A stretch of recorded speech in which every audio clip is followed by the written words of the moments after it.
Hey y'all, we are starting here on page 2. At this point we should have read through all of the pages that we are doing post-its on, so I'm just going to do a quick overview of what I have on the post-it notes that you're going to copy into your own book. Now, our environment is the sum of all conditions that are around us that influence our life. Ecosystems are particular locations on Earth that have interacting components, and these are biotic and abiotic factors. These interact to influence ecosystems.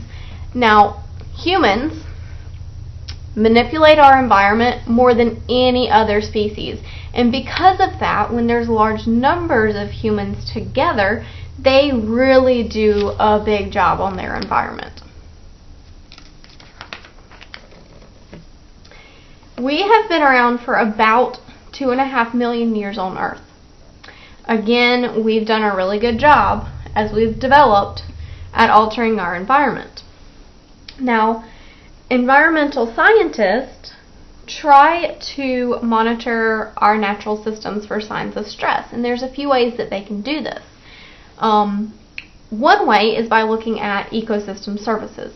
So these are processes in which or by which resources are produced. These are things that we get from our environment that we need, things like water, fish for food, timber for building.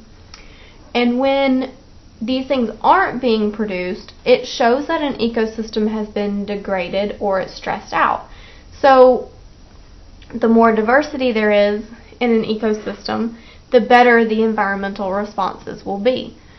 Now, they'll be able to better respond to their environment. They're going to be more productive, a lot more resilient, and we can see these services through things like species losses or other environmental indicators. So environmental indicators, I'm going to try to scoot it up so you can see. Environmental indicators show health of Earth. If Earth isn't healthy, she's not going to provide the same services that she should be. Now, we're focusing in this unit on biodiversity and its importance.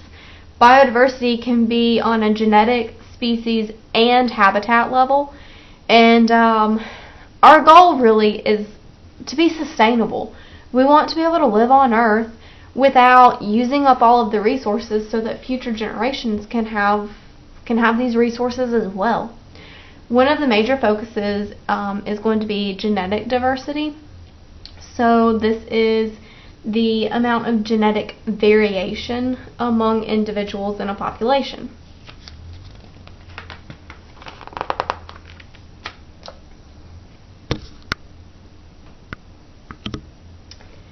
Species diversity is the number of species in a habitat. Species, of course, are individuals that can produce offspring and make offspring that are fertile that can make more offspring. A lot of times when we're looking at diversity, we can see how things are going by considering these 5 global indicators. Now, indicator species, so like biological diversity, are plants and animals, that demonstrate characteristics or qualities of ecosystems. Species diversity, again, biodiversity, is a good indicator. Now, sometimes when these indicators or the indicator species or species diversity is lacking, it's caused by things like habitat destruction, climate change, overharvesting, introducing new invasive species, all things that humans do to alter the environment. Now, not all species can be indicator species. Speciation provides about 2 new species a year, while background extinction is removing 2. So we should be balancing out pretty well. We should be seeing species going extinct at the same rate as new species are coming about. However, right now our extinction rate is extremely high. We are actually in the middle of the 6th mass extinction. We're seeing huge losses in all sorts of animals, especially things like reptiles and amphibians that are very dependent on temperature. They need to have the right temperature to be able to survive. Ecosystem diversity shows that there is diversity within a habitat or within a region. If there are strains, you will see it through ecosystem diversity as well. We will come back to this, do the math.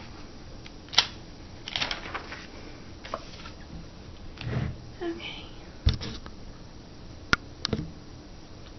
Now, food production is one of those global indicators. If we have healthy soil, then there should be good crop growth. Now, if the demand is greater than the supply, then you'll see issues with climatic conditions, land quality, amount of irrigation, labor. This is going to lead to soil degradation, crop diseases, bad weather. So when there's more demand than there is supply, we're going to see issues because humans try to keep up and make more and more and more. Now, let's start over here. GHG stands for greenhouse gases. These help keep our surface temperature within our range of tolerance where we are nice and happy. They have been steady for about 3.5 million years. Now they are changing. Carbon dioxide is really important, and these greenhouse gases are really important because they keep the earth warm at a nice cozy temperature for most species. Now, because of human impacts, carbon dioxide levels have been increasing because of things like fossil fuel burning and deforestation, and carbon dioxide is going up and not good for the environment. We need a stable climate to survive.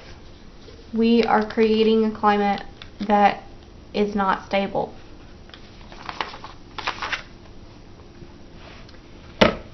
Now, human population is an indicator. As of October 12th, 2020, there are about 7.8 billion people on this earth. That is a net growth of about 1 million people every 5 days. How long can the planet sustain so many people? Especially when our demand is greater than the supply. We extract resources at alarming rates sometimes, and this can really affect the health of the earth. So our resource use varies depending on whether countries are developed or developing. So as development increases, resource use does as well. And here's a nice little figure of resource use. It's showing it in developed and developing countries, and it shows that a lot of times developed nations are using more of some resources. However, developing is really gaining, and they're using a lot of resources as well now too. Now, to live sustainably, we've got to be careful not to damage our environment beyond recovery. We don't want to deplete resources without having another resource available. And we want to use non-renewable sources very sparingly.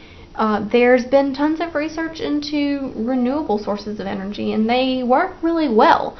A lot of times it's just making that conversion. Startup costs sometimes are kind of high, but we need to try to live more sustainably, which means we have to balance our well-being and economic advancement.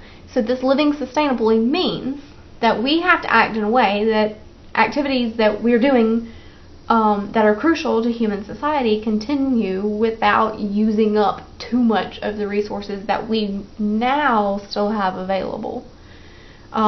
We have a few basic needs: air, water, food, and shelter. Aside from that, that's all you really need to survive. Natural areas have been shown also to be a basic need. So this green space idea, seeing nice green plants all around you, it's appeasing to your eyes, to your mind. It helps build social connections in some places. So imagine people gathering in a park. And this green space is good for your mental health.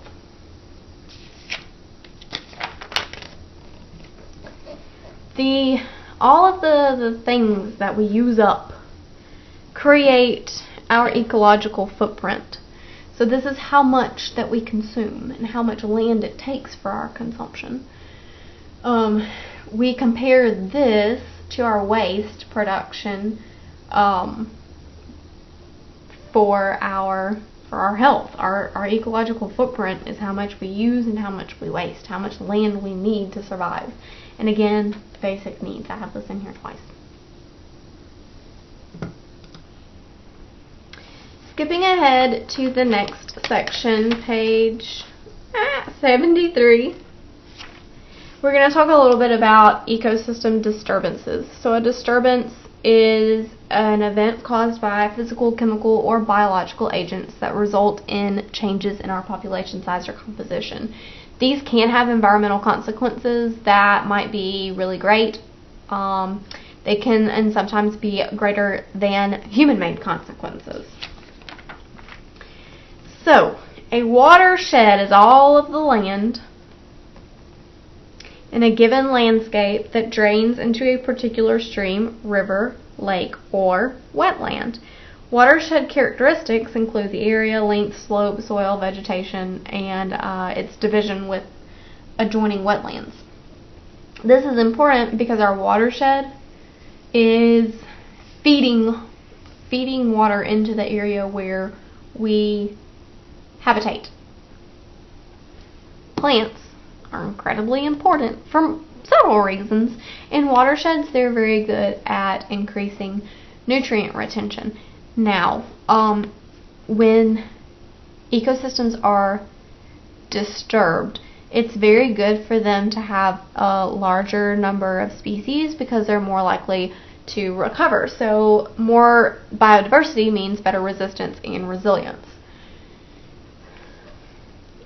Some disturbances can be so large that they eliminate entire ecosystems.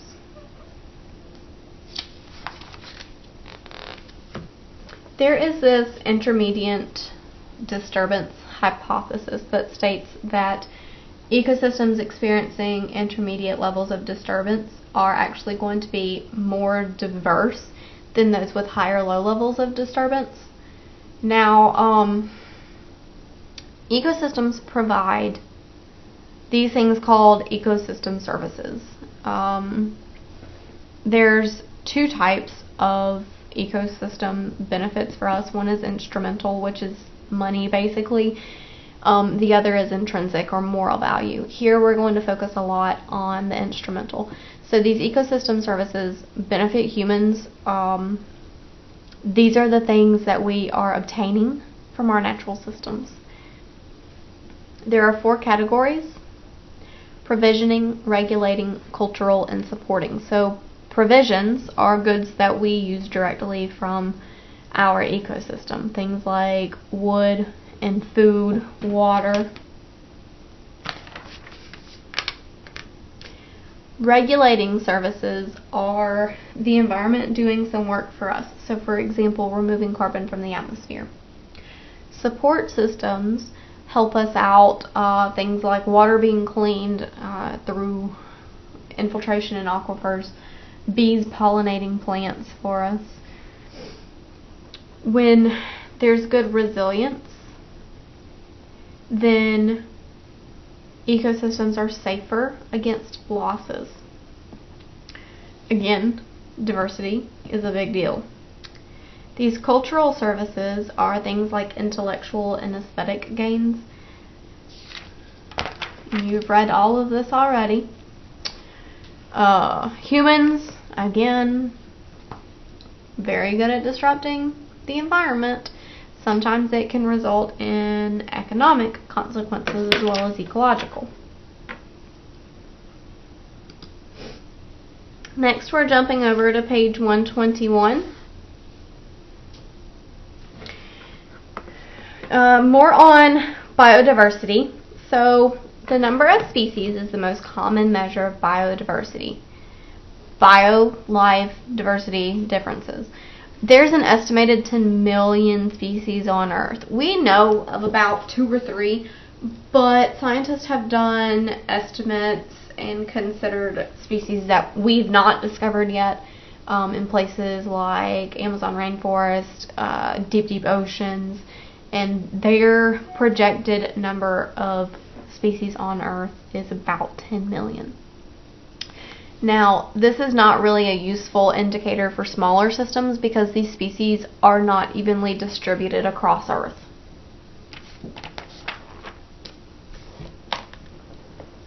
Species richness, this is a good figure for you.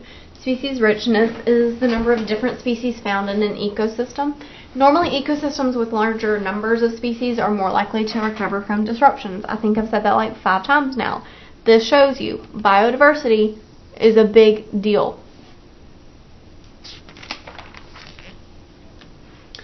Now, biodiversity can come about in a few different ways. One way is evolution. So this is a change in genetic composition over time. This can happen on a micro or macro scale. Micro is going to be below species level, so this would be like different types of apples. Macroevolution gives rise to new species, genera, family classes, or phyla. Now, organisms adapt to their environment over time via changes at the genetic level. So, through small adaptations over long periods of time, the organisms are going to evolve. This can be an evolution into a different species, called speciation. Sometimes they don't adapt well enough, and they become endangered, and they're all gone. Now, genetics plays a big role in these adaptations. Phenotypes are physical characteristics. Genotypes are genetics. So, phenotypes can be influenced by genotypes and by environmental factors. I know that we're not here yet in biology. Genotype is genetics. So, let's say your genes give you blue eyes. The blue eyes are the phenotype. It's the physical characteristic that you can see of the genetics. Now, by being able to respond to changing environmental conditions, organisms are going to improve their ability to survive and reproduce. If they cannot survive and reproduce, then they don't fit with with Darwin's idea of survival of the fittest, and they're not going to survive. And if they can't survive, then they don't need to be reproducing more offspring that can also not survive. 2 types of selection. One is artificial. We humans love artificial selection. We have bred all types of different organisms for a set of desired traits, kind of like dogs. Now, natural selection is when environmental changes threaten species. They either adapt or die. This increases their fitness through their adaptations. Just like I said on the other page, if they cannot survive, then they're not going to be reproducing and making more of themselves. Evolution can also happen randomly. A lot of times it does happen randomly because evolution is a result of mutations, which are always random. Take a look at this figure. It shows you some different types of evolution, and these are all random processes. So mutations are genetic changes. They can increase in frequency over time. Genetic drift happens when genetic composition tends to remain the same over time, but in small populations, some genotypes are lost just by chance, and the entire composition of this population can change. A bottleneck effect is a drastic decrease in size. Some genotypes are going to be lost, and the genetic composition of the survivors are going to differ from the original group. Founder effect is when a few individuals are going to colonize an island, so they leave, go to a new place, and the genotypes that are present on that new place are going to be present in the new population. The ones that did not come with, like these mice, to this new island are not going to be present. All of these are going to be lost in this population. Again, genetic diversity, very good. It reduces the stress from environmental impacts and human impacts. Just like we saw on this other page, bottleneck effects are big for genetic diversity. Now, reproductive isolation is also important. There is this, we'll get to it over here, but we'll talk about island biogeography. Populations with different species can't mate. They have to be the same. So what happens with this reproductive isolation is, like, let's say that you have a river. Over many generations, each side of this river, because they can't get to each other, are going to evolve independently. They're going to make their own changes. Eventually, they're all going to become different, and they're going to become genetically different, and then if that river were to dry up and they were to all get back together again, they would be almost like two different species. They couldn't interbreed anymore. Now, there's two different types of speciation. One is allopatric, and that is because of geographic isolation. Sympatric is not by a geographic border, but it's normally because of polyploidy. So what this means is there will be a genetic mutation that will cause one species not to be able to breed with what was the same species. This is an important figure showing how different factors work with the pace of evolution. Take a look at this figure. Let's see, we've seen all of this before. Generalists have various habitats and food. Specialists have a specific habitat and food. We looked at this graph before, this ecological tolerance. This is the range of conditions that organisms can actually live in before injury or death results.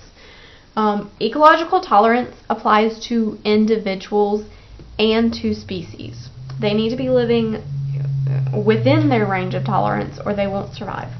This is one of the issues that is causing the 6th mass extinction because of the global warming, global temperature rise. A lot of animals like reptiles and amphibians are not happy where they are. It's getting too hot for them, so they're moving. They're having to move to stay in their range of tolerance so that they don't die. However, some aren't moving fast enough, which is why they're going extinct. Specialists tend to be advantaged in habitats that remain constant, while generalists are really good at surviving in habitats that are changing because they're generalists. They can live in different habitats and feed on different things.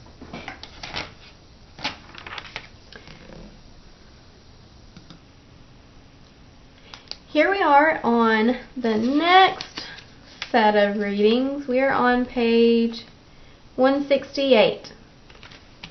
We've talked some about how biodiversity is really important, how changes happen within ecosystems. When the composition of an entire community changes, it's called succession, and there's two main types, primary and secondary. These take a long time. Primary succession, and here's an example, happens when areas without soil, so things where the rock is exposed, are going to start beginning to be colonized until until they're fully colonized. So what happens is things like lichens and mosses will gather on these exposed rock. They're going to excrete acids, it's going to increase the erosion. Eventually there's going to be enough soil where colonizers can come in and start growing things like grasses. Eventually you'll get your bushes and then larger trees. Secondary succession, you still have some soil left. The very first species will normally disperse in the secondary succession and colonize very easily, but they're going to be outcompeted pretty quickly. Now, some of the first species that get there are called pioneer species. These commonly move into unoccupied habitats, and they're going to adapt to the different locations or conditions, and a lot of times this will lead to new species. Now, this is not a step 1 through 5 and done type of process. These ecosystems that are going through succession can easily be reset to earlier stages. Now, things that would cause like primary succession, volcanoes. If you have bare volcanic rock, then you're starting with this exposed rock. You're doing primary succession up until it's recolonized. Things like tornadoes are going to cause secondary succession.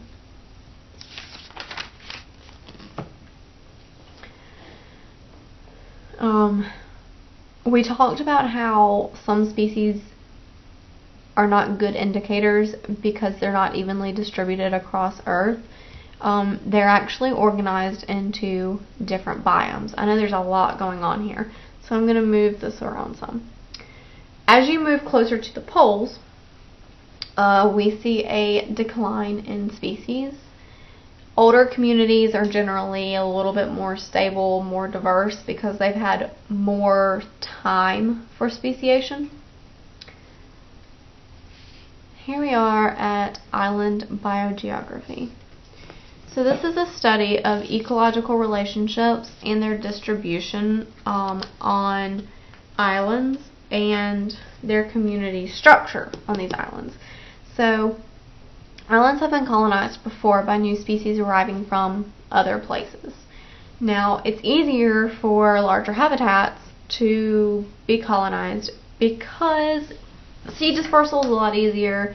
More space supports more species, and they have a wider range of environmental conditions, so it's more likely for animals to find their niche there. Now, many island species have evolved to be specialists because these habitats are not always very large. Now, long-term species of specialists might be jeopardized if invasive species, which are generalists, are introduced because they outcompete the specialists. Alrighty. Alright. 507. There we go, 507.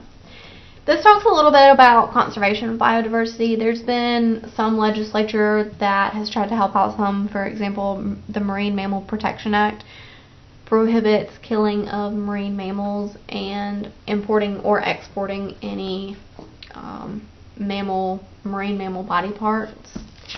Another effort for conservation was the Endangered Species Act. This allowed for a list of species that are either threatened or endangered. So species have to be categorized. It prohibits any harm of animals that are threatened or endangered. It allowed for the government to buy land to be created for habitat, and it creates recovery plans for animals that are on the threatened endangered lists.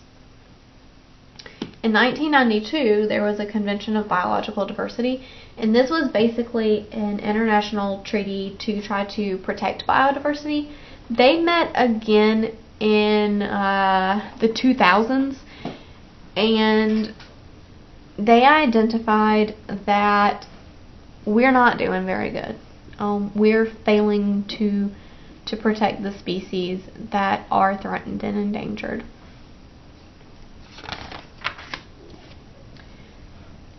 Using environmental science and all of the things that we've learned so far, we can use some of the things to model and create protected areas, especially this island biogeography model, because it shows how organisms can move into new areas. It shows how genetics will be affected and how diversity will change. The powers that be, the government, use this SLOSS motto for protection. So they either do single large or several small.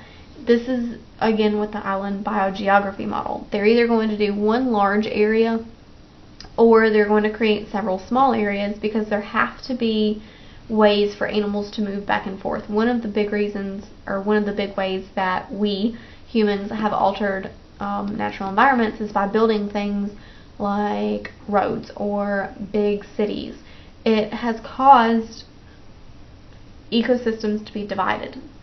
So when we're trying to protect areas, organisms either need one large area that they can move around in, or they have to have a whole bunch of very close small animals small areas, so that movement back and forth is easy. They don't have to try to cross roads or rivers or run through a city or things like that.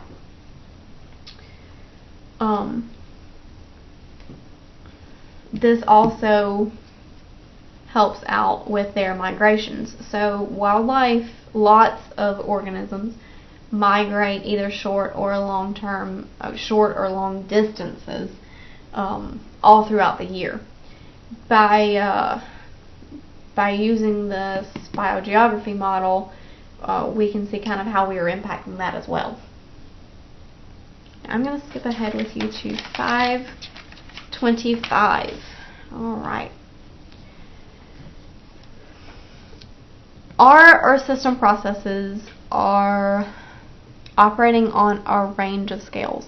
These ranges can be either periodic, episodic, or random.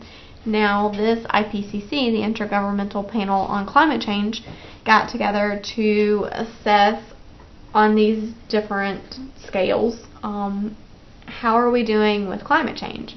How badly are the effects on biodiversity and energy? What's happening socially and economically?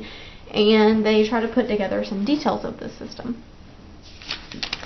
Scientists know that carbon dioxide trends are changing. They vary seasonally. So this scientist Keeling, he put together this little deal here for the IPCC, and he said there are changes seasonally. And this is because of plant systems, okay? However, even though it changes seasonally, there's a trend of rising carbon dioxide. And this trend correlates to increased human emissions from either fossil fuel burning or destroying vegetation, things like deforestation. So over time, our climate has changed for several reasons, one of which being anthropogenic sources, us cutting down forests, burning fossil fuels, not really pushing to find alternative sources of energy. We talked a little bit before about how developed and developing nations use energy. The largest contributors are either developed nations or those that are rapidly developing, because they're using tons of resources trying to become developed. Scientists have seen a 0.8 degree Celsius average global temperature increase. It does not seem like this is a lot, but this is a lot. And it's not evenly distributed. So, polar ice is melting, because when I say it's not evenly distributed, it's focused over the North Pole. polar ice is melting. I'm sure you've seen pictures of the polar bears and how they're starving and falling in ice. They rely on ice for migration, for hunting, travel. Ice is warming. There's not as many places as there were before that they can go now.